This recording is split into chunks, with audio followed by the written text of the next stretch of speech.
for us, there's no need for cutting jobs. They should be improving services, getting more parcel delivery, and generally improving services. What's your answer to the minister who says, look, we've got to protect taxpayers, you guys are losing money, you're not profitable? That is not true right off the bat. There's been profits for 17 of the 18 last years. It's been profitable.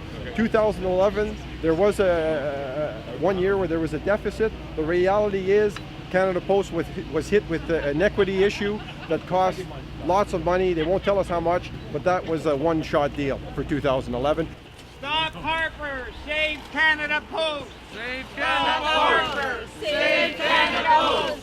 Save Canada Post! Save Canada Post! So my name's Donald Lafleur, National Vice President with the Postal Workers Union, the Canadian Union of Postal Workers.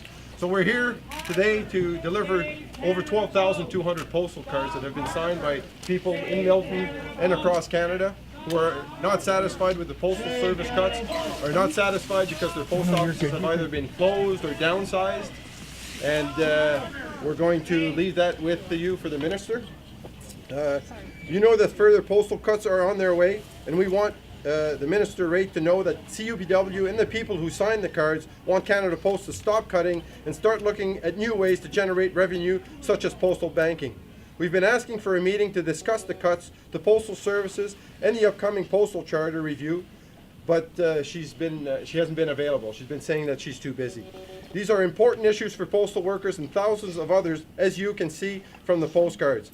We'd still like to meet with the minister, and we are available. We actually sent her a letter last week. You should have a copy of that. So we are available to meet with the minister anytime she would be available, either in Ottawa or here at her office. What we want to see is, in the calls that we're getting, this is a campaign that we're going to win. And the Labour movement is solidly behind you. I've gotten calls from London, Ontario, from Richmond Hill, all over the province. And what they want to do is, and I hope CUPW does this, is they want to put this in their windows. They want to put this in their businesses. And I think Lisa Raitt should hear that too. I'm getting a lot of calls from small businesses saying that this is wrong and that they voted Conservative and they'll never vote Conservative again if this goes through.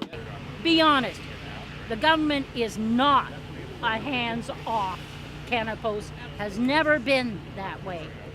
You support the workers, you support Canada Post, and help us with, if we're in a pension crisis, well then help us. Do not dismantle, and that's what my concern is. Do not dismantle Canada Post. This is an historic service, and I know Canadians depend on the service, and we want to maintain and we want to expand that service. Hands off my pension. I worked 38 years for this company, broke my back for them, and now they think they can go in and just decide to remove some of my pension money. Not happening here. Hands off my pension. There's people that work every day for that, and they've deserved it. Hardworking people, Canadians who, by the way, vote. We need people working in this country. 8,000 jobs? It's no problem to the guys at the top that are making $500,000 a year making these plans, but they don't consider the average worker out here. We're just peons. Getting bonus.